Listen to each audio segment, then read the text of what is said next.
Queridos amigos, buenos días. Mi nombre es María, pero todos me llaman Marita. Tengo 79 años, nací y crecí en la hermosa ciudad de Puebla, México, y hoy quiero compartir con ustedes una historia que he guardado en lo más profundo de mi corazón por casi 67 años.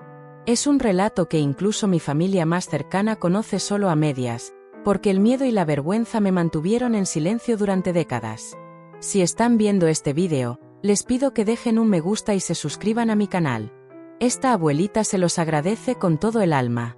También, por favor, déjenme en los comentarios de qué parte de México me están viendo. Me emociona imaginar que mis palabras llegan a rincones del país donde nunca he puesto un pie, y eso me llena de una alegría que no puedo explicar. Además, cuéntenme qué les gusta hacer en su tiempo libre. Estoy buscando nuevas actividades para disfrutar en esta etapa de mi vida. Ansío leer cada uno de sus comentarios. Ahora, permítanme llevarlos al comienzo, cuando yo era la pequeña princesa de mi hogar, antes de que la oscuridad entrara por la puerta principal, disfrazada de alguien en quien confiábamos ciegamente. Antes de comenzar, quiero invitarte a que te suscribas al canal de Historias de Carmen. Aquí siempre encontrarás relatos llenos de emociones, recuerdos y aprendizajes que tocan el corazón. Suscríbete ahora y acompáñame en esta nueva historia. Nací en 1946, justo al terminar la Segunda Guerra Mundial, en una Puebla que era un mundo diferente al de hoy. Vivíamos en una casa amplia en el barrio de Analco, con un patio lleno de flores de cempasúchil, bugambilias y un naranjo que perfumaba el aire cada verano. Mi papá, don José, era contador en una fábrica textil local. Siempre llegaba a casa con su sombrero perfectamente colocado, una sonrisa cansada pero cálida, y a veces un caramelo de menta que sacaba del bolsillo para mí. Mamá, doña Carmen, era costurera, una artista con la aguja que podía transformar un retazo de tela en un vestido digno de una reina. Solía decir, una mujer debe llevarse con dignidad, porque nunca sabes quién puede estar mirando. Éramos una familia de clase media, lo que en esos tiempos significaba ciertas comodidades. Una radio que tocaba rancheras y boleros, una mesa siempre llena de comida casera como enchiladas verdes o sopa de tortilla, y una muchacha, Rosa, que vivía con nosotros y ayudaba con las tareas del hogar. Rosa era como una segunda madre. Me peinaba con trenzas apretadas, me enseñaba a moler maíz en el metate y me contaba historias de espantos que me hacían reír y temblar al mismo tiempo. Yo era hija única, el tesoro de mis padres. Después de varios intentos fallidos por tener más hijos, los doctores le advirtieron a mamá que otro embarazo sería peligroso. Así que todas sus esperanzas, sueños y ambiciones recayeron en mí. No voy a mentir, me aprovechaba de ser la consentida. Me compraban vestidos con encajes delicados, muñecas de porcelana que venían de la Ciudad de México, y hasta me inscribieron en clases de baile folclórico con la maestra Dolores, una mujer estricta pero apasionada que vivía cerca de la iglesia de San Francisco. María va a ser una señorita de provecho, presumía mamá a las vecinas mientras tomaban chocolate caliente los sábados por la tarde, servido en tazas de talavera que ella misma había comprado en el mercado.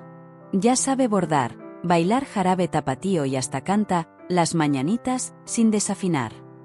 Las vecinas asentían, impresionadas, mientras yo, sentada en un rincón, jugaba con mis muñecas, sintiéndome como la reina del mundo.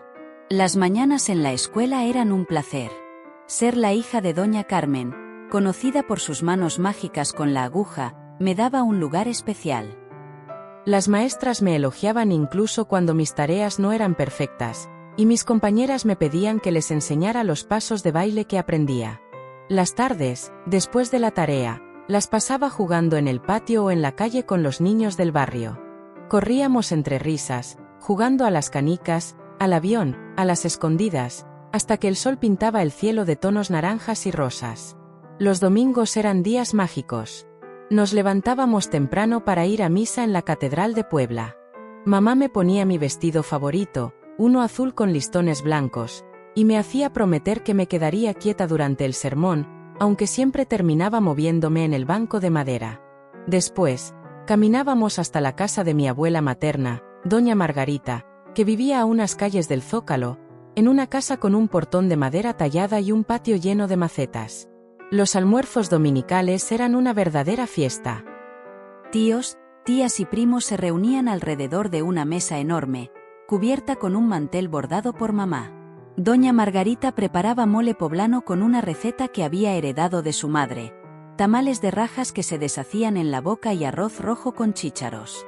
El olor del mole, con su mezcla de chiles, chocolate y especias, es uno de los recuerdos más vivos de mi infancia, tan claro que aún puedo sentirlo en la nariz.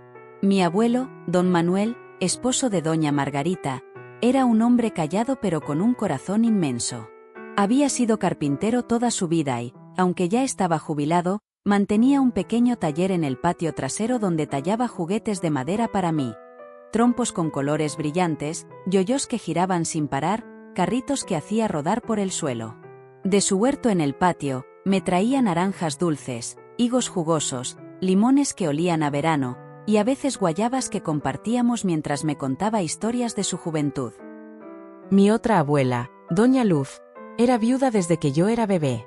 Vivía sola en una casita modesta en el barrio de La Luz, al otro lado de la ciudad.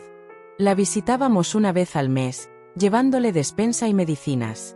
Siempre vestía de luto, con un rebozo negro que cubría sus hombros, pero sus ojos brillaban cuando me veía llegar corriendo a sus brazos.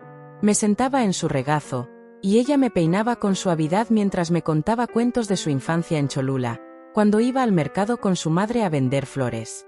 Esas visitas, aunque cortas, eran momentos de calma y cariño que atesoraba. Todo cambió en 1957, cuando tenía 11 años. Doña Margarita, mi abuela del mole perfecto, empezó a quejarse de dolores en el estómago. Al principio, todos pensamos que eran achaques de la edad. Después de todo, tenía 68 años. Pero los dolores no cedían, y su cuerpo se fue debilitando. Una noche, escuché a mis papás hablar en voz baja mientras creían que yo dormía. «Es un tumor», dijo papá con voz grave.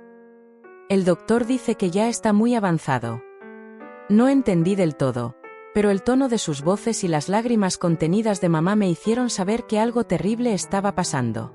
Corrí a mi cuarto y me escondí bajo las sábanas, tratando de no pensar en lo que había oído. Mi abuela murió 3 meses después, en un domingo que debería haber sido de risas y mole, pero que se convirtió en un día de silencio y llanto. No hubo comida ni alegría, solo un peso en el aire que todos sentíamos. El funeral fue al día siguiente en el Panteón Municipal de Puebla. La ciudad entera parecía estar ahí, despidiendo a una mujer tan querida. Mamá, siempre tan fuerte, se deshacía en llanto, sostenida por el brazo de papá. Don Manuel, mi abuelo, lloró por primera vez frente a mí, lágrimas silenciosas que caían por su rostro arrugado mientras miraba el ataúd, como si no pudiera creer que su compañera de toda la vida se había ido. La vida intentó seguir, pero algo se había roto. Mamá estaba distante, su sonrisa ya no era la misma, como si una parte de ella se hubiera quedado con mi abuela. Papá hacía lo mejor para mantener la rutina, me llevaba a la escuela, ayudaba a Rosa con la casa, intentaba animar a mamá con pequeños detalles como flores o un pastel de la panadería. Fue entonces cuando don Manuel comenzó a visitar nuestra casa más seguido. Al principio, venía solo los domingos para el almuerzo, que ahora hacíamos en casa porque nadie tenía ánimos de ir a la de mi abuela. Luego, empezó a aparecer entre semana, trayendo dulces de tamarindo y sentándose en el patio a contarme historias. «Tu abuelo está solo», explicó papá. «Es nuestra responsabilidad cuidarlo ahora que tu abuela no está». A mí me encantaba tenerlo cerca. Sus historias de cuando era joven en Atlixco, pescando en el río o bailando en las ferias del pueblo, me hacían imaginar un mundo que nunca conocí.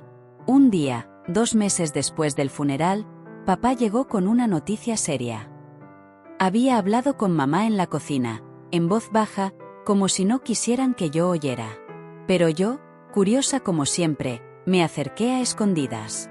«María, tu abuelo va a vivir con nosotros», anunció papá en la cena. «No puede quedarse solo en esa casa grande. Ayer olvidó apagar la estufa, y pudo haber causado un incendio». Mamá asintió, aunque sus ojos reflejaban una sombra de preocupación. «Vamos a arreglar el cuarto del fondo para él», dijo. «Rosa ayudará a traer sus cosas mañana». Yo estaba emocionada. Tener a mi abuelito en casa significaba más historias, más dulces, más momentos felices. No podía imaginar que esa decisión, tomada por amor y deber, cambiaría mi vida de una manera que nunca habría previsto. Don Manuel llegó un martes por la mañana, con una maleta vieja de cuero y una caja llena de recuerdos, fotos desvaídas, un rosario, un sombrero que usaba en el campo. Yo estaba en la escuela, pero cuando regresé, lo encontré instalado en el cuarto del fondo, cerca del lavadero, separado de la casa principal por un pequeño corredor techado. Ahora el abuelito será parte de nuestra rutina, Marita, dijo mamá mientras preparaba la cena, unas enchiladas verdes que llenaban la casa de un aroma reconfortante. Es viejito y necesita que lo cuidemos. Sé buena y ayúdalo en lo que puedas. Asentí, emocionada, imaginando días llenos de sus cuentos y caramelos. Al principio, todo parecía perfecto. Don Manuel se levantaba temprano, antes que Rosa, y preparaba café que dejaba en la estufa para todos. Arreglaba cosas en la casa, una silla que cojeaba, una ventana que no cerraba bien, un grifo que goteaba. Hasta empezó un pequeño huerto en el patio, plantando chiles, cilantro y hierbabuena. Papá estaba impresionado. Don Manuel tiene manos de oro, decía con una sonrisa. A sus 70 años, sigue siendo un hombre de trabajo. A mí me encantaba verlo trabajar, cómo podaba las plantas con cuidado o cómo tallaba pequeños juguetes de madera para mí. Me sentía especial, como si tuviera un cómplice en casa. Pero poco a poco, las cosas cambiaron. Noté que mamá evitaba quedarse a solas con él. Si él entraba a la cocina mientras ella cocinaba, encontraba una excusa para salir o me pedía que me quedara con ella. Pensé que era por el duelo, que el ambiente estaba tenso por la pérdida de mi abuela. Don Manuel, por su parte, empezó a prestarme más atención. Ya no eran solo historias, me traía listones de colores para el cabello, dulces de leche quemada, incluso una muñeca de trapo que él mismo cosió con retazos de tela. Yo estaba encantada. Nunca había tenido tanta atención de un adulto que parecía tener tiempo infinito para mí. El primer indicio claro de que algo no estaba bien llegó durante una cena, un mes después de su llegada. Estábamos los cuatro, mamá, papá, don Manuel y yo. Rosa ya se había retirado a su cuarto.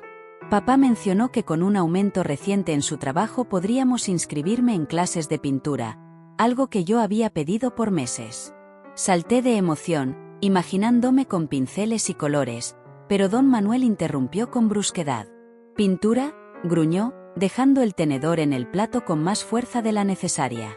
¿Para qué gastar en esas cosas? La niña debe aprender a cocinar, a coser, a ser útil. Eso de pintar es para gente ociosa de la capital. El silencio que siguió fue tan pesado que parecía llenar la habitación. Papá intentó defenderse, diciendo que mi educación era decisión suya y de mamá, pero su voz no sonaba tan firme como de costumbre. Don Manuel soltó una risa seca, casi despectiva. En mi tiempo, los niños obedecían y punto. No andaban con caprichos ni pidiendo cosas inútiles. Ese momento marcó el comienzo de algo que no entendí del todo, pero que me dejó inquieta. Don Manuel empezó a imponer su autoridad en todo. Los horarios de la comida, la ropa que yo usaba, incluso el volumen del radio cuando papá escuchaba los partidos de fútbol los domingos. Esta casa está hecha un relajo, se quejaba con un tono que no admitía réplica. En mi tiempo, el hombre que se respetaba mantenía el orden en el hogar. Mamá se volvió más callada, sus ojos siempre buscando el suelo cuando él hablaba. Papá, para evitar conflictos, cedía en cosas pequeñas. Dejaba que don Manuel decidiera qué cenaríamos o qué tan tarde podía yo quedarme despierta. Yo, sin embargo, seguía disfrutando de su atención, de sus regalos, de sus historias, sin darme cuenta de que algo oscuro se estaba gestando bajo la superficie. Lo peor llegaba cuando papá salía de viaje por trabajo, algo que ocurría una vez al mes, generalmente por 2 o 3 días. En esos días, don Manuel actuaba como si fuera el dueño de la casa, dando órdenes incluso a Rosa, quien empezó a murmurar en voz baja que no era su patrón. Don Manuel cree que puede mandar hasta en el aire que respiramos, le dijo una vez a mamá cuando pensó que yo no estaba escuchando. Mamá no respondió, pero vi la preocupación en su rostro, una sombra que no podía interpretar. Una tarde de agosto de 1958, mientras papá estaba fuera y mamá había ido a visitar a una tía enferma, ocurrió algo que cambió todo. Yo estaba en la sala, sentada en una silla de madera, haciendo mi tarea de matemáticas bajo la luz de una lámpara. Don Manuel entró y se sentó frente a mí, en el sillón de terciopelo que papá siempre ocupaba. Me miró en silencio, con una intensidad que me hizo sentir un escalofrío en la nuca. «Ven, Marita», dijo, palmeando su rodilla. «Deja que tu abuelito vea si estás haciendo bien esa tarea». Dudé, pero obedecí. Después de todo, me habían enseñado a respetar a los mayores. Me senté en su regazo, sosteniendo mi cuaderno con nerviosismo. «Ya eres casi una señorita», murmuró, pasando su mano por mi cabello de una manera que me hizo sentir incómoda. «En mi tiempo, las niñas de tu edad ya estaban listas para casarse». Su mano bajó por mi espalda, y algo en su toque ya no parecía el cariño de un abuelo. Sentí un nudo en el estómago, pero no sabía cómo reaccionar. Por suerte, Rosa entró en ese momento con una canasta de ropa limpia. Don Manuel retiró la mano rápidamente y cambió de tema, criticando mi tarea con un tono fingido de severidad. «Esta niña ni sabe dividir bien», dijo, como si nada hubiera pasado. Me levanté, aliviada, y corrí a mi cuarto con la excusa de un dolor de cabeza. La mirada de Rosa, frunciendo el ceño, me dijo que había notado algo extraño, pero no dijo nada. Esa noche, me fui a dormir más temprano de lo usual, queriendo alejarme de él. Desde mi cuarto, escuché a mamá y a don Manuel discutir en la cocina. Las voces comenzaron bajas, pero pronto subieron de volumen. «Estás criando a una niña caprichosa», decía él, con un tono cortante. «En mi tiempo, los niños miraban a los ojos a los mayores y obedecían sin cuestionar». Mamá, agotada, defendía su manera de educarme, pero él seguía atacando, diciendo que nadie lo respetaba, que lo trataban como un estorbo, que lo habían arrinconado en el cuarto del fondo como si fuera un mueble viejo. «Comodidad, dicen», se burló. «Me encierran en ese cuartucho mientras ustedes se quedan en la casa grande». Mamá intentó calmarlo, pero él golpeó la mesa con fuerza, haciendo que el sonido resonara por el corredor. Me tapé los oídos con la almohada, no queriendo escuchar más, y me dormí con pesadillas de sombras que me perseguían por la casa. En noviembre de 1958, mi mundo se derrumbó por completo. Mamá tenía una junta en la escuela que duraría hasta tarde.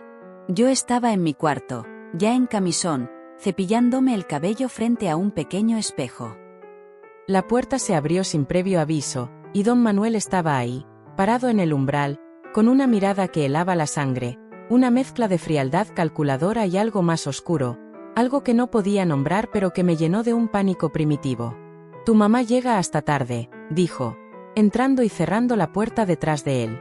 «Necesitamos platicar de cosas de adultos, Marita». Mi corazón latía tan fuerte que pensé que se me saldría del pecho. Lo que pasó después es un recuerdo que aún me atormenta en las noches más oscuras. Sus manos ásperas, su peso inmovilizándome contra la cama, el dolor punzante, mis gritos sofocados por su mano arrugada que cubría mi boca, el olor a tequila y sudor agrio, las palabras horribles susurradas en mi oído. «Si le cuentas a alguien, las mato a ti y a tu mamá», dijo cuando terminó, arreglándose la ropa como si nada hubiera pasado. «Nadie te va a creer. Dirán que tú me provocaste, que eres una niña sinvergüenza». Me quedé paralizada en la cama mucho después de que se fue, incapaz de llorar, apenas capaz de respirar. Un pedazo de mí murió esa noche. La niña alegre, confiada, soñadora, se desvaneció, reemplazada por un cascarón vacío lleno de vergüenza y miedo. A la mañana siguiente, no pude levantarme para ir a la escuela. Mi cuerpo dolía de maneras que nunca imaginé posibles. Había sangre en mi camisón, en las sábanas. Cuando mamá vino a ver por qué no me había levantado, mentí, diciendo que tenía cólicos, que había empezado mi periodo. Ella pareció creerme, me trajo un té de manzanilla y me dejó descansar. Don Manuel, por su parte, pasó todo el día fuera, gracias a Dios. Cuando regresó en la noche, actuó como si nada hubiera pasado. Cenó con papá, contó historias, hizo bromas, ni siquiera me miró. Yo quería gritar, Quería contarlo todo, pero sus palabras resonaban en mi cabeza: las mato a ti y a tu mamá. Y yo, con la inocencia y el terror de una niña de 12 años, le creí. Así comenzó mi infierno personal. La casa, que debería ser mi refugio, se convirtió en una prisión de terror. Su presencia, su olor, su voz, todo me causaba pánico. Nadie parecía notar nada, o tal vez no querían verlo. Las noches se volvieron mi mayor pesadilla. No venía todas las noches, lo que era casi peor, porque la incertidumbre me mantenía en un estado constante de alerta, de terror anticipado. Dejé de comer bien, adelgacé, mis calificaciones en la escuela cayeron. Ya no quería salir a jugar ni hablar con mis amigos. Me encerraba en mi cuarto, fingiendo leer o hacer tarea, pero en realidad solo esperaba, con el corazón en un puño, el sonido de sus pasos en el corredor. Dormía con unas tijeras bajo la almohada, aunque sabía que nunca tendría el valor de usarlas. «¿Qué te pasa, hija?», preguntaba mamá, preocupada. «Parece un fantasma». Las palabras llegaban hasta la punta de mi lengua, pero la mirada de don Manuel, siempre vigilante, me silenciaba. Rosa fue la primera en sospechar algo. Una tarde, mientras lavaba ropa en el patio, me llamó a un lado y me preguntó si todo estaba bien. «Si algo pasa, cuéntale a tu mamá, niña», dijo, con una seriedad que no le conocía. No respondí, pero sus palabras se quedaron conmigo, como una semilla que aún no estaba lista para germinar. Poco después, Rosa pidió su liquidación, diciendo que había encontrado un mejor trabajo en el centro. Pero vi en sus ojos que había otro motivo, algo que no quiso decir. Antes de irse, me abrazó fuerte y susurró: «Cuídate, Marita. Si algo malo pasa, no te quedes callada». No entendí del todo su advertencia, pero pronto lo haría. Con la salida de Rosa, mamá pidió un permiso en su trabajo para quedarse más tiempo en casa. Creo que, en el fondo, sospechaba algo, aunque no lo decía. Pero no podía quedarse para siempre. El patrón de la fábrica donde cosía le dijo que no podían extender su ausencia. Papá también empezó a hacer viajes más largos. Precast Textiles. Fue en una de esas semanas, en noviembre de 1958, que mi mundo se derrumbó por completo. Mamá estaba en una junta en la fábrica que duraría hasta tarde. Yo estaba en mi cuarto, ya en camisón, cepillándome el cabello, cuando la puerta se abrió sin previo aviso. Don Manuel estaba ahí, con esa mirada que nunca olvidaré, una mezcla de algo animal y una frialdad que me heló hasta el alma. «Tu mamá llega hasta tarde», dijo, entrando y cerrando la puerta. «Necesitamos platicar, Marita». El pánico me paralizó, y lo que pasó después marcó el inicio de una pesadilla que duraría meses. El abuso se repitió, no todas las noches, pero sí con la suficiente frecuencia para mantenerme en un estado constante de terror. Cada crujido del piso, cada sombra en el corredor, me hacía encogerme en la cama, rezando para que no viniera.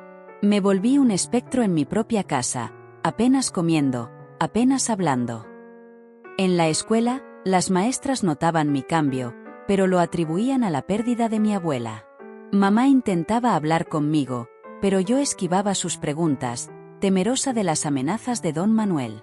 «Nadie te va a creer», repetía en mi cabeza, y yo, con solo 12 años, le creía con todo mi ser. En febrero de 1959, mi cuerpo habló por mí. La noche anterior, don Manuel había sido más violento de lo usual. Mamá y papá estaban en una boda, y él aprovechó para beber más. Entró a mi cuarto temprano, diciendo que me enseñaría cosas nuevas. Por primera vez, intenté resistirme, grité, pateé, arañé. Eso solo lo enfureció más. Me dejó con moretones en los brazos, arañazos en los hombros, un corte en el labio donde me golpeó para que me callara. A la mañana siguiente, no podía ocultar las marcas. Era verano, el calor de Puebla era insoportable, y no había forma de cubrir los moretones con ropa larga. Mamá entró a despertarme, jaló la sábana, y su grito despertó a toda la casa. «¿Quién te hizo esto, María?», preguntó, sentándose en la orilla de la cama, sus manos temblando al ver los moretones y el corte en mi labio. No pude responder, las palabras se atoraban en mi garganta, pero mi silencio, mis lágrimas, mi temblor, lo dijeron todo. Fue él, ¿verdad?, susurró, con lágrimas corriendo por su rostro. Fue mi papá. Papá apareció en la puerta, aún en pijama, el rostro pálido, los puños apretados. ¿Cuánto tiempo?, preguntó mamá, sosteniendo mis manos. 3 meses, balbuceé, apenas audible. Desde noviembre. El horror en sus rostros era insoportable. Papá salió corriendo hacia el cuarto del fondo, y oí gritos, golpes, algo rompiéndose. Mamá me abrazó, prometiendo que todo estaría bien, que él no volvería nunca. Ese día, papá lo echó de la casa. Corrió al cuarto del fondo, y aunque no vi lo que pasó, oí los gritos de furia de mi papá y las súplicas de don Manuel, que negaba todo. Mamá me mantuvo en su cuarto, abrazándome, mientras papá cambiaba las cerraduras de la casa. Al día siguiente, me llevaron a un doctor amigo de la familia, don Raúl, que atendía en su casa. Su rostro se ensombrecía con cada pregunta que me hacía, cada marca que examinaba. Necesitará cuidados, le dijo a mamá, no solo físicos. Luego, fuimos a la policía. Contar todo en esa delegación gris, con un oficial de bigote canoso anotando cada palabra en un cuaderno gastado, fue como revivir el horror. Pero lo hice, con mamá sosteniendo mi mano, sus dedos apretando los míos como si temiera que me desvaneciera. La policía prometió encontrarlo, pero él desapareció. Los rumores decían que había huido a Tlaxcala, otros que se escondía en un pueblo remoto de Veracruz. La noticia del abuso se esparció por Puebla como pólvora. En la escuela, en la iglesia, en el mercado, todos me miraban con lástima o curiosidad mórbida. Dejé de ser Marita, la niña consentida, para convertirme en la víctima. Las compañeras que antes me buscaban para jugar ahora me evitaban, algunas por órdenes de sus padres, otras por vergüenza. Los susurros me seguían en los pasillos, en la calle, en la tienda. «Es esa niña», decían. «Dicen que el abuelo, pobrecita». Mis papás, consumidos por la culpa de no haberlo notado antes, se volvieron sobreprotectores. Cerraron mi antiguo cuarto, donde habían ocurrido los abusos, y me mudaron al suyo. Verificaban las puertas y ventanas varias veces antes de dormir, y nunca me dejaban sola. Las noches eran lo peor. Aunque sabía que él no estaba, las pesadillas venían sin falta, su voz, su olor, sus manos ásperas. Despertaba gritando, empapada de sudor, y mamá me abrazaba hasta que dejaba de temblar. Empecé terapia con la doctora Laura, una psicóloga en la Ciudad de México. Viajábamos cada semana, un gasto enorme que mamá pagaba vendiendo sus bordados más finos.